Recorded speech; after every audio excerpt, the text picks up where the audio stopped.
In what honestly we could probably call the apology tour year, we've already been seeing so many things changed that were introduced from Modern Warfare 2. We've seen so many things reverted this past year with Modern Warfare 3 now, but it does get better because we've recently touched on all the changes from Modern Warfare 3's year and what it will do for Warzone. But what if I told you that Warzone is finally doing something that we all asked for, and pretty soon, or I guess grand scheme of things pretty soon, like big picture. So today we're breaking down what the future will look like for Warzone, and as we go along, drop your thoughts down below. Enjoy the sound of these additions to Warzone, or re-additions, not so much, whatever the case, drop your thoughts down below. But if you enjoy the video, you find it at all insightful, do me a favor and drop a like on it. If you're new to the channel, consider subscribing to stay there with all things Modern Warfare 3. The next few weeks and months are going to be busy, so I'd love to have you in the community and keep you in the loop with everything you need to know.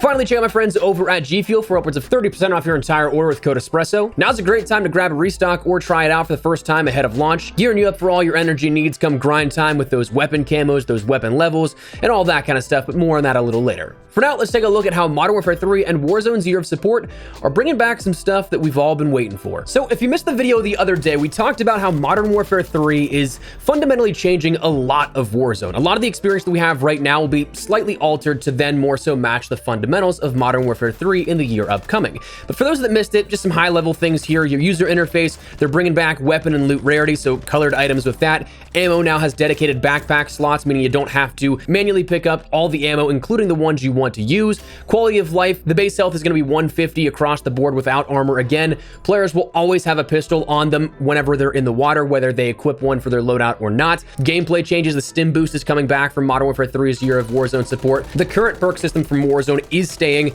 You have new perks of Shrouded, Irradiated, Resolute. Ghost is now only going to work when players are moving, and Combat Scout is returning. The train's going to be there from day one, but you can actually interact with it. You can stop it, you can change directions, all that kind of stuff. And the Gulag is a new 3-lane Gulag similar to the OG Showers. You have the potential for an NVG fight, and the new overtime mechanic is a zip line out of there, so a little bit more vulnerable of a position. So that stuff is obviously all pretty good and nice changes, I think, going into the future. But what's Warzone finally doing that we all wanted? Well, at COD Next, the multiplayer and Warzone reveal, where the multiplayer experience for Modern Warfare 3 was shown off, and also it was the first time we saw Urzikstan, and we saw games run on Urzikstan as well. So we got to see a preview of the future year and content for the big map BR experience within Warzone. During that live stream, Stephanie Snowden of Infinity Ward and Ted Timmons of Raven were talking about the future of Warzone and what players can look out for, to which Ted mentioned that not even the people there on the floor, the people actually playing the game and showcasing Urzikstan from their own perspectives in real time,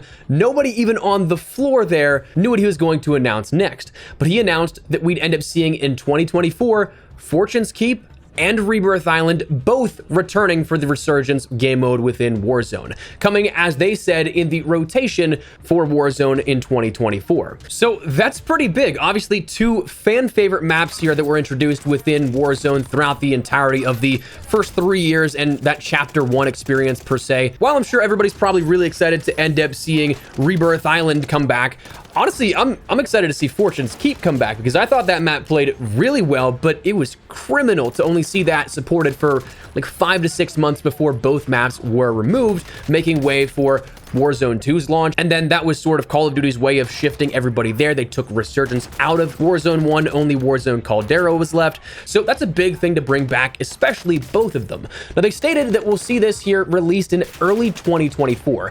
Fortune's Keep will be the first of the two maps returning within Warzone, and then Rebirth Island, as Ted Timmons said, after Fortune's Keep, but just following. So to me, that kind of makes it seem like we'll get one, let's say like Season 2, Fortune's Keep ends up launching, and then Season 3, perhaps, just following, we'll see Rebirth Island reintroduced. So that's something that, honestly, I think could make a lot of sense here. That would line up with early 2024, and also the early sort of stuff when we see in the timetable for those calendar years pertaining to, it would kind of coincide also with when we'd end up seeing some of the anniversaries of Warzone. March, April, and June, we've seen maps release outside of their Season 1 introductions here in the past, so maybe we see that again, where Fortune's Keep is maybe on the anniversary of Warzone, and then the season following, we end up having Rebirth Island. Now, March, historically, if I'm not mistaken, is right around that Season 2 Reloaded time frame. So if it's just following, that could honestly be something where it's just following Season 2 Reloaded, we have Fortune's Keep. Maybe Season 3's launch, we have Rebirth Island. So certainly interesting to consider, but I mean, that also begs the question on how will this work for the content rotation? They said that it's going to be in that Resurgence rotation when it's introduced, but if you're keeping track, at launch, Modern Warfare 3's content year for Warzone will have Urzikstan as the big map. You're still going to have Ashika Island and Vondel as Resurgence maps, and that's all confirmed. Plus, we'll have Al Mazrah still there with Modern Warfare 2 to some degree, because they said DMZ is not going to be removed, but it's also probably not going to be supported, but like still supported where it's going to be playable, I guess. But it's unclear if that's separate from the Warzone experience, where you can maybe uninstall that if you don't want to play anything Modern Warfare 2 related, or if that's going to be required to be there in the base build of the game, and if it just eats at your hard drive space despite not being used. But then you add in 2024 two additional maps of Fortune's Keep and Rebirth Island, and that's a ton of bloat when it comes to file size. Urzikstan, Ashika Island, Vondel, Rebirth Island, Fortune's Keep. That's a lot for a base file size. So two possibilities exist the way that I see it. You say, screw it, bloat city, but 4-map rotation, or like maybe 1 map a week or 2 maps a week, something like that, allowing players to play on every single map. Or, I mean, maybe you just have it go all out, where you just have a truly like every 10 minutes it rotates through those 4 maps. Or maybe you see Ashika Island and Vondel replaced, just like we've seen happen with every big map since Warzone launched, whenever we see a changeover from Verdansk to Verdansk 84, Verdansk to Caldera, Caldera to Al Mazrah, Al Mazrah coming to Urzikstan. So maybe that happens, but maybe we also do have a rotation 4 maps deep for Resurgence. But okay, that's a lot to digest, but just for the fun of it, let's put the tinfoil hats here on for a second, because if we're doing this apology tour, who's to say that we don't go even further down that rabbit hole and go full apologist on the Warzone side of things and bring back, I don't know, maybe this map called Verdansk that no one really seemed to like? I mean, it's in the campaign in multiple sections, it's been used as heavy nostalgia bait, and here's my thing. While I don't necessarily anticipate this happening, I also wouldn't be surprised. And additionally, I also don't really care personally. I'd love to see it updated, but also I understand if it is done and it's run its course.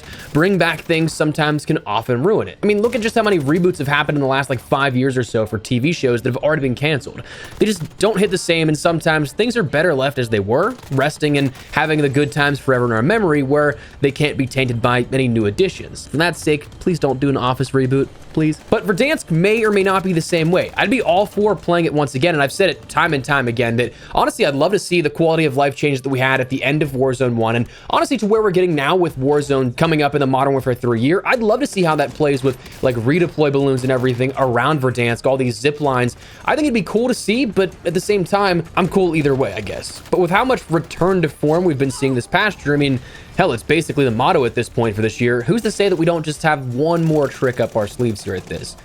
We'll see. But anyways, that's how Warzone is doing what a lot of players have been asking for quite some time. So that's what we're going to call it. Before we have everything up, once again, make sure to check out my friends over at G Fuel to fuel your grind this COD season. Whether you're grinding weapon levels, camos, content of your own, G Fuel's there to help. To me, G Fuel's like my cup of coffee in the morning. Just gets me going, gets that productivity started. But my team, Carnage, just recently launched our own flavor, Pog Juice, which is like a orange guava pomegranate mixture. This thing's been like 2 years in the making, so I'm so happy we can finally share it with everybody, and I'd love for you guys to check it out. But if that's not necessarily your cup of tea, or G Fuel, I should say, things like Hype Sauce, Pink Drip, Strawberry Banana, the Morbius Nectarine flavor, all flavors I would highly recommend. So if you guys want to check that out and more, link in the description below. And if you want to pick something up for yourself, Code Espresso can get you up to 30% off your entire order if you'd like to check it out. But that said, that is now we're going to wrap it up. So let me know your thoughts down below. Are you looking forward to the return of Rebirth Island and Fortune's Keep? Not so much. Whatever the case, drop your thoughts. But if you enjoyed the video, you find it at all insightful, do me a favor and drop a like on it. And if you're new to the channel, consider subscribing to stay updated with all things Modern Warfare 3 as we gear up for a busy next couple of weeks here upcoming